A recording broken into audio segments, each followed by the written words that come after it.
उस नए गांव में एक माली समाज से एक परिवार रहता था। पिता खांडू जी नेस्वे पटील, ऐसे पहले नाम रखे जाते थे, नाम पहले ऐसे ही रखे जाते थे, खांडू जी और उनकी पत्नी लक्ष्मी बाई और बाई लक्ष्मी बाई। आपने नाम सुने होंगे, Lakshmi Bai, Savitri by, Rama by, Bhima by, Kunta by, Shakuntala by, यानी बाई शब्द लगा है पीछे। तो आपको मैं बता दूं कि पहले भी बताया था आपको कि बाई महाराष्ट्र में चले जाओ, इधर मध्य प्रदेश में चले जाओ, जैसे आप बिटिया से मैनपुरी में लली बोलते हैं, हमारी औरैया में मौड़ी बोलते हैं, कहीं कहीं छोरी बोलते हैं, इसी तरह मध्य प्रदेश में लड़कियों को बाई बोलते हैं। तो इसलिए इनके नाम के पीछे बाई लगा। ध्यान दें, खांडू जी उनकी पत्नी लक्ष्मी बाई अपने समय को व्यतीत कर रहे हैं। और ऐसा ही नहीं, ध्यान देंगे,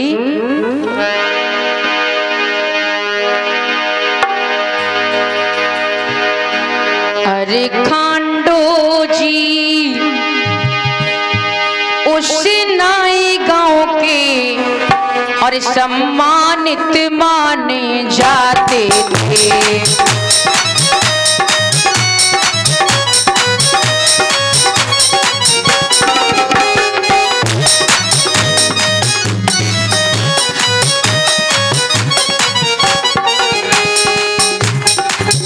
अरे खांडू जी उस नए गांव के सम्मानित माने जाते थे।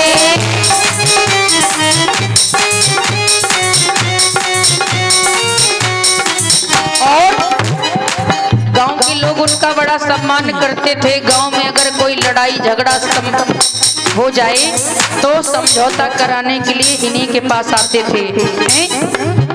अरे कोई समस्या हो जाए खड़ी, हो जाए समस्या कोई खड़ी, उनको सुलझाने जाते थे।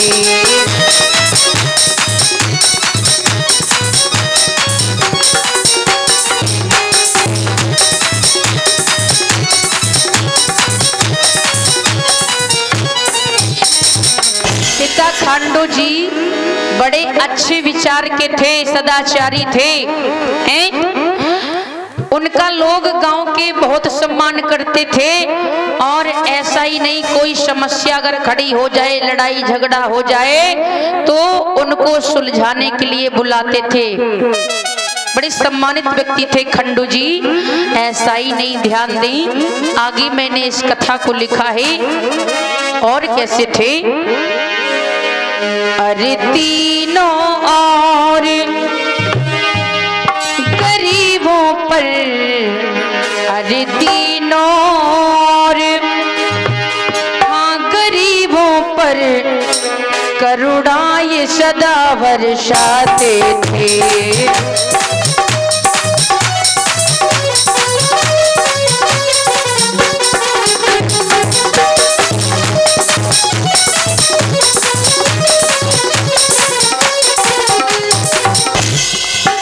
और तीनों और गरीबों पर ये सदा करुणा बरसाते थे।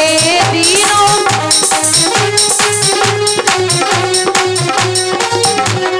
और हर तरह मदद करते सबकी, हर तरह मदद करते सबकी, दुखियों को गले लगाते थे।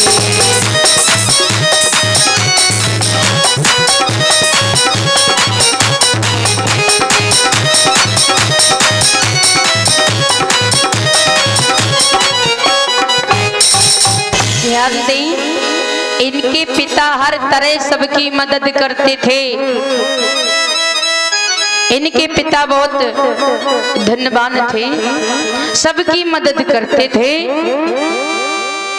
हर तरह मदद करते थे, दुखियों को गले लगाते थे, गरीब व्यक्तियों से बहुत उनको प्रेम था, बड़े अच्छे सज्जन स्वभाव के थे। मैया लक्ष्मीबाई के साथ में रहते हैं। कुछ समय के बाद में ये शॉर्ट में प्रसंग सुनेंगे क्योंकि समय का अभाव है, कम समय है। आज कुछ दिनों के बाद में मैया लक्ष्मीबाई ने गर्भ धारण कर लिया। तो ऐसा ही नहीं, ध्यान दें, बड़े खुश हैं सभी घर के लोग।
गर्भवती जब भई लक्ष्मीबाई, आंगन में खुशहाली छाई, बड़े आंगन में खुश हैं सभी लोग। ऐसा ही नहीं, प्रसव समय गयो नियरे आई, और 3 जनवरी तिथि जब आई, 3 जनवरी वाले दिन उस लक्ष्मीबाई के उदर में दर्द हुआ। समय प्रसव का नजदीक है। थोड़ी ही देर के बाद में 3 जनवरी के दिन सावित्री बाई का जन्म हुआ। जब एक बेटी का जन्म हुआ तो सभी लोग बड़े प्रसन्न हुए। पिताजी अपनी सुंदर सी गोरी एक सुपुत्री को देख करके बड़े खुश हैं। ऐसा ही नहीं, आज गांव के स्त्री पुरुष उस बेटी को देखने आते हैं, सखियां मंगल गीत गाने के लिए आती हैं। ऐसा ही नहीं, कितने खुश हैं। ओ पुत्री जन्मी लक्ष्मी बाई,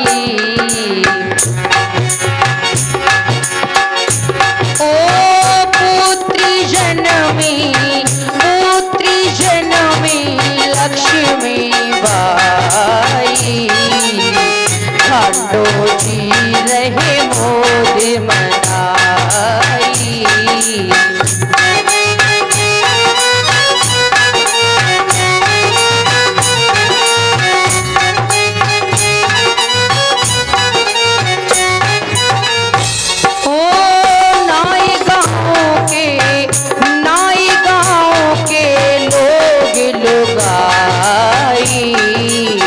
अब आंगन में बजाई बजाई,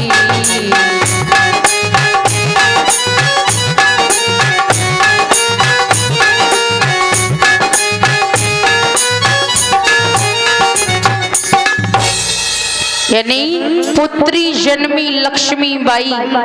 लक्ष्मीबाई ने एक पुत्री को जन्म दिया। खांडो जी रहे मोद मनाई। खांडो जी बड़े प्रसन्न हैं। नाई गांव के लोग लुगाई, सब मिल खुशियां रहे मनाई। सब बड़े खुश हैं और आंगन में बधाई बज रही है। ऐसा ही नहीं साथियों, ध्यान दें, लक्ष्मीबाई की बेटी की खुशी सभी मना रहे हैं। ध्यान दें, लक्ष्मीबाई के पति खांडो जी बड़े खुश हैं बेटी को देख करके। और ये लक्ष्मीबाई और खांडो जी कबीर साहब की विचारधारा को मानने वाले हैं। ऐसा ही नहीं, आज उन्होंने अपनी मर्जी से उस लड़की का नाम सावित्री बाई रख दिया। सावित्री बाई जब उस लड़की का नाम रख दिया तो ध्यान रहे समय बीतने लगा। धीरे धीरे 3-4 वर्ष की हुई सावित्री बाई आज माँ के हाथ से झाड़ू छीन छीन करके खुद झाड़ू लगाती। बच्चों के खेल ही ऐसे होते हैं, झाड़ू लगाती। माँ बर्तन साफ करके रखती तो बेटी भी फिर से उठाती और फिर धोके डलिया में रखती। बड़ी नटखट सावित्री बाई। ऐसा ही नहीं, कोई घर में आ जाए तो सभी से बड़ी मीठी मीठी बातें करती, किसी से नहीं डरती। और इस कथा को मैंने ही लिखा है, अगर कोई त्रुटि हो गलती हो तो क्षमा ना करें, बताने का प्रयास करें, क्योंकि क्षमा करने से कभी गलतियां कम नहीं होती हैं। जैसा भी पढ़ा है वैसा मैं आपको बता रही हूँ। ध्यान दें, बचपन से ही सावित्री सबसे बात करती थी, किसी से कोई भय नहीं करती थी, डरती नहीं थी। ऐसा ही नहीं लिखा है मैंने, अरे बचपन से ही निर्भीक साहसी, अरे बचपन से ही निर्भीक साहसी, अरे होनहार वह लड़की थी।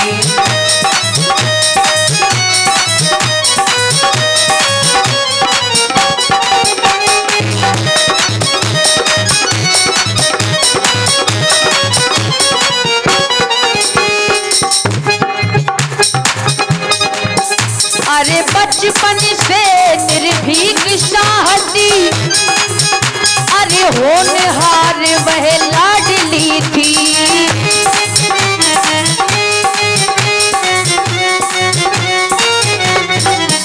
अरे बचपन से निर्भीक साहसी, अरे होनहार वो लाडली थी।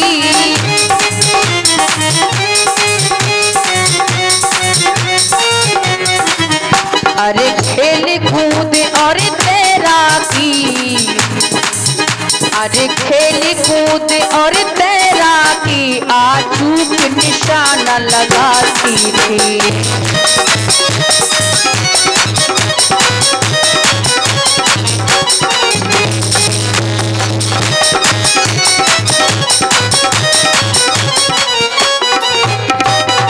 ध्यान दें, बचपन से ही निर्भीक और साहसी ये लाडली उनकी पुत्री थी और खेल कूद में बड़ी निपुण, और नदी में तैरना तो खूब आता था और अचूक निशाना लगाती थी।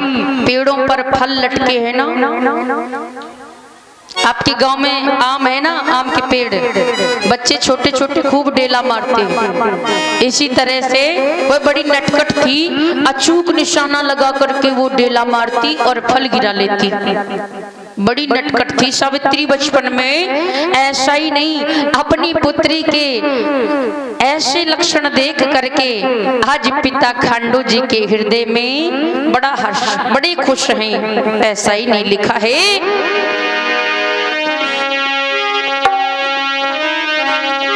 यह देख लाडली के लक्षण, यह देख लाडली के लक्षण, अब पिता बहुत हर्षाते हैं।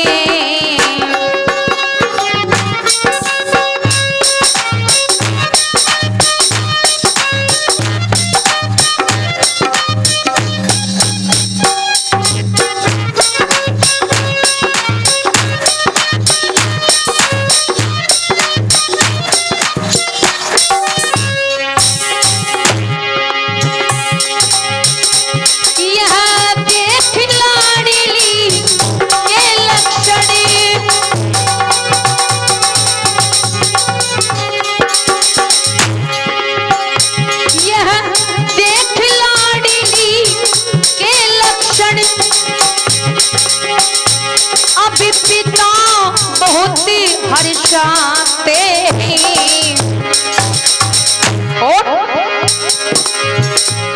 धीरे धीरे वह आंगन में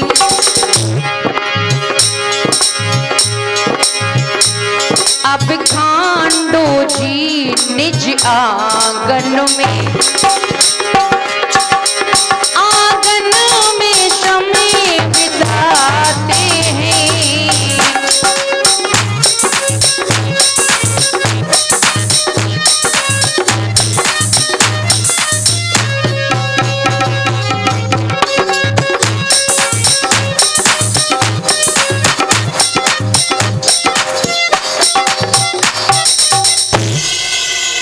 इस तरह से अपनी लाडली की ये लक्षण देख करके खांडो जी बड़े प्रसन्न थे, खुश हो करके अपने आंगन में रहते हैं। ऐसा ही नहीं, जब सावित्री 5 वर्ष की हुई तो एक दिन वह मार्केट गई, सभी लड़कियों के साथ में मार्केट गई। पास में ही मतलब मार्केट पड़ता था, तो घर से माँ ने पैसे दिए थे कि जाओ कुछ सामग्री लेकर के आना है, और सावित्री को कुछ खाने के लिए अलग पैसे दिए थे माँ ने। आज सावित्री लड़कियों के साथ में गई बाजार, और बाजार गई तो जो भी सामग्री लेनी थी वो ले ली, और उसने अपने खाने के लिए जलेबी खरीदी। खाने के लिए जलेबी खरीदी, और जलेबी खरीद करके सावित्री हाथ में लिए है और खा रही है, रास्ते में चली जा रही है। खाते खाते रास्ता तय कर रही थी सावित्री, उसी समय ध्यान नहीं हुआ क्या, अरे एक पादरी, एक ईसाई पादरी रहो मार्ग में आई।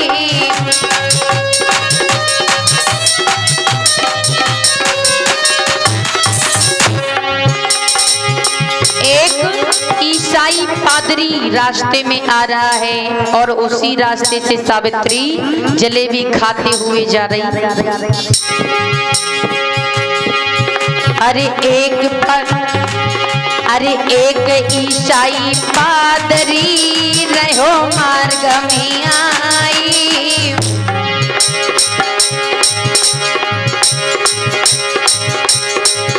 और चलती सावित्री मार्ग में रही जलेबी खाई।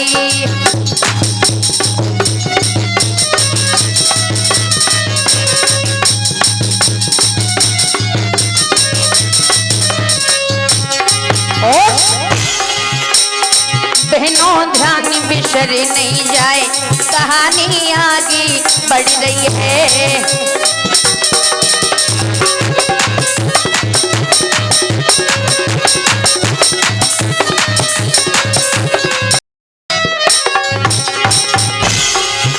और आगे बढ़ रही है, कहानी आगे बढ़ रही है। ज्यादा ध्यान बिसर नहीं जाए, कहानी आगे बढ़ रही है।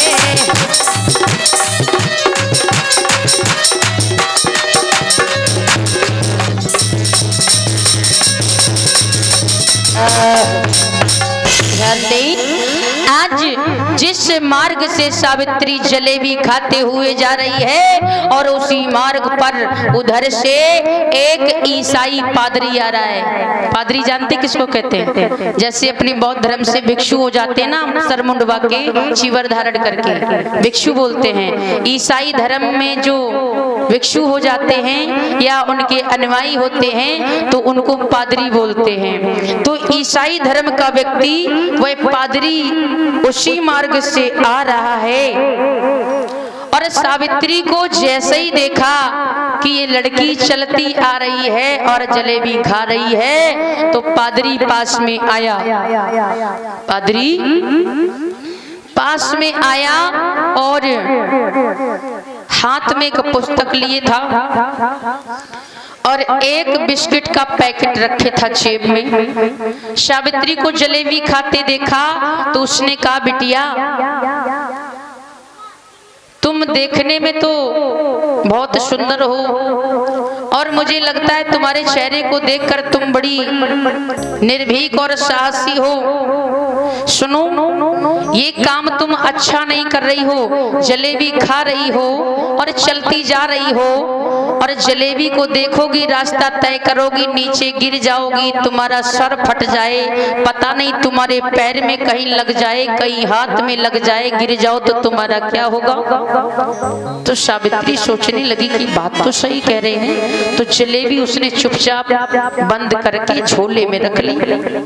उसी समय उस बेटी को देखा पादरी ने कि इसके समझ में आ गया, तो पादरी ने वही पुस्तक उस बेटी को दे दिया, बेटी को दे दी और बिस्किट का पैकेट जो जेब में रखा था उसको भी दे दिया और कहा कि घर जाके ही खाना, रास्ते में नहीं खाना। बोले ठीक है। अब सावित्री घर पर आई। सावित्री घर पर आई तो ध्यान दें, जैसे ही खांडो जी ने देखा अपनी पुत्री को तो एकदम से लक्ष्मीबाई को डांटा कि लड़की को तूने समझाया नहीं। अभी अभी मेरे कानों में एक मुझे शिकायत मिली है कि सावित्री मार्केट गई थी और एक अछूत पादरी के हाथों से, अछूत पादरी के हाथों से इसने एक किताब प्राप्त की है और वो तो कोई दिक्कत नहीं, लेकिन उसके हाथ का उसने बिस्किट लिया है। तुमने क्या उसको कुछ पैसे एक्स्ट्रा नहीं दिए थे जो वो कुछ लेके खा लेती? आज लक्ष्मीबाई ने कहा नहीं, मैंने तो पैसे दिए थे। आज सावित्री बाई के पास में आए खांडो जी और ललकारने लगे, क्यों? उस अछूत पादरी के हाथ से बिस्कुट क्यों प्राप्त किया? सावित्री डर गई और कहने लगी, पिताजी उन्होंने मुझे कहा कि जलेबी मत खाओ, ये रख लो और घर जाके बिस्कुट खा लेना। बड़ी प्यार से उन्होंने दिया है मुझको, वो चले गए और मैंने ले लिया। ऐसा ही नहीं, आज खांडो जी डांटने लगे कि हे सावित्री, आइंदा में कोई गलती आपकी ना देख लूं। आज सावित्री दुखी मन से उस बिस्किट के पैकेट को नहीं छुआ और किताब उसने अपने कमरे में रखी जाकर के और सावित्री अपने पिता की बातों को याद कर रही है कि जिस तरह से वह पादरी था उसी तरह से मेरे पिताजी भी हैं, लेकिन ये क्यों मुझको मना कर रहे हैं कि उनकी चीज मत खाओ हैं? अरे जलेबी मैंने ली थी वो भी इसी तरह व्यक्ति था, आज वे इस तरह के विचार करती। लेकिन उसे ख्याल आया कि पुस्तक भी दी थी, पुस्तक को उठाया और देखा, अब खोल करके पुस्तक बैठी बेचारी, पढ़ी नहीं है। अब उसमें क्या लिखा है नहीं पता। तो ये लड़की बड़ी ही नटखट थी, जो उसे कठिन काम लगता, जो समझ में काम नहीं आता वो जरूर करती। तो सावित्री ने आज अपने स्वामी को बताया कि बिटिया हमारी सयानी हो गई है और अब इसके लिए एक अच्छा सा वर ढूंढ करके लाओ और शादी कर दो। इसके बाद की कथा आप लोग सुनेंगे और ध्यान रहे साथियों, आज खांडो जी अपनी पुत्री के लिए वर ढूंढने चले तो जा करके पूना पहुंचे।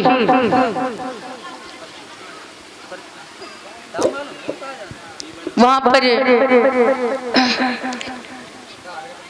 एक लड़के को देखा जिसका नाम ज्योतिराव, बहुत ज्योतिराव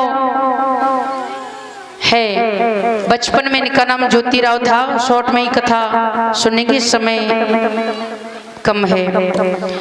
लड़का ढूंढ करके आई और शादी पक्की कर दी है और इस तरह से मैया सावित्री का विवाह ज्योतिबा राव फूले से हो जाता है। आगे की कथा शेष आप लोग शाम को सुनेंगे।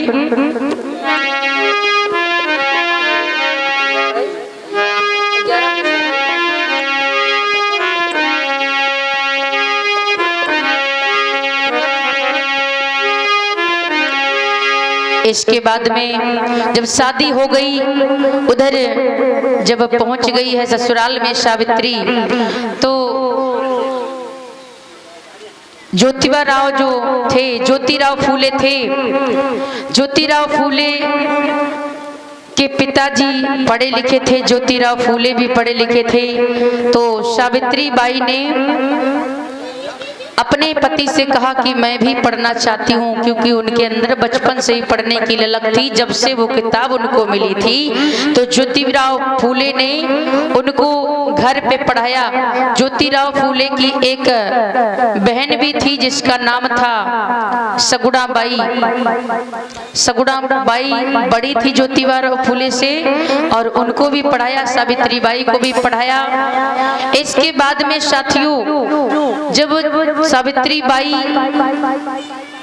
पढ़ना जानने लगी तो उसने अपने समाज की दशा को देखा, पढ़ने लिखने लगी और वो जानने लगी कि हम कहाँ इस ज्ञान के अंधकार में पड़े हैं। हम स्त्रियों का तो कोई सम्मान नहीं है, हम स्त्रियां क्या नहीं कर सकते हैं। तो उन्होंने यही मन में एक दृढ़ संकल्प लिया कि अब हम स्त्रियों को शिक्षित करके ही रहेंगे। आज पहली बार 1897 में पहली बार स्कूल जब खोला तो ध्यान रहे स्कूल खोलने के लिए जगह नहीं थी। तो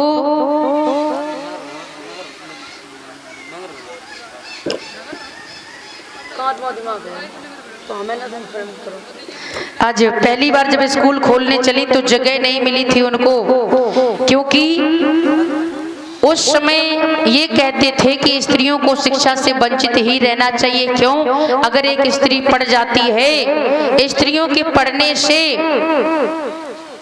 घर में सुख शांति नहीं रहती। स्त्रियां अगर पढ़ जाती हैं तो वह स्त्री नरक में जाती है, ये अधर्म है। स्त्रियों को शिक्षा ग्रहण करना अधर्म है। ऐसा ही नहीं, सावित्री बाई ने ऐसा संकल्प लिया कि मैं स्त्रियों को पढ़ा के ही रहूंगी। अगर ऐसा होता तो मैं भी तो पढ़ी हूँ, मेरे पति ने मुझे पढ़ाया है, और इसी तरह से अगर ये स्त्रियां भी पढ़ेंगी तो जरूर आगे बढ़ेंगी। और इनकी जो दरिद्रता है, जो इनकी दशा खराब है, इनको गुलाम की गुलाम बना करके रखा गया है, इनकी गुलामी की जंजीरें सब कट जाएंगी। ऐसा ही नहीं, जब पहली बार स्कूल खोला तो इनको कहीं जगह नहीं मिली। तो एक मुस्लिम समाज की एक महिला थी जिसका नाम था फातिमा शेख। फातिमा शेख ने अपने घर में उसे जगह दी और उसका एक जगह प्लॉट पड़ा था, जगह पड़ी थी खुली, वहाँ स्कूल खोलने के लिए उसने जगह दी। ऐसा ही नहीं, जब वहाँ सावित्री रोज पढ़ाने जाती तो घर के लोग बड़ा उनको गलत कहते, और यहाँ तक कि कुछ दिनों के बाद सावित्री बाई और ज्योतिबा राव फूले को घर से निकाल दिया गया था, क्योंकि वो किसी परिवारी की बात नहीं मान रहे थे, पढ़ाना बंद नहीं कर रहे थे, समाज को जगाना बंद नहीं कर रहे थे। इसलिए उनको घर से निकाल दिया गया और घर में ना हिस्सा दिया और ना जायदाद में 2 कौड़ी भी नहीं दी गई थी। इनको ऐसे घर से निकाल दिया गया था। मेरी माताओं बहनों भाइयों, ऐसी क्रांतिकारी महिला सावित्री बाई थी जिसने अपने सारे परिवार का त्याग कर दिया था। और आपको विशेष बात बताएं कि सावित्री बाई के शरीर में एक कमी थी, जिसके कारण वह एक संतान ना जन्म सकी। एक संतान को उसने गोद में लिया था जिसका नाम जसवंत रखा। मेरे साथियों ध्यान रहे, उसको अपना पुत्र बना करके पाला और उसको पढ़ा लिखा करके परवरिश बनाया। और ध्यान रहे, सावित्री बाई ने ऐसे संघर्ष किया और उन्हीं की अपार करुणा से, उनके संघर्ष से आज हम महिलाएं सभी शिक्षित हैं और शिक्षा में आज भी महिलाएं भाग ले रही हैं, किसी भी काम में पीछे नहीं हैं।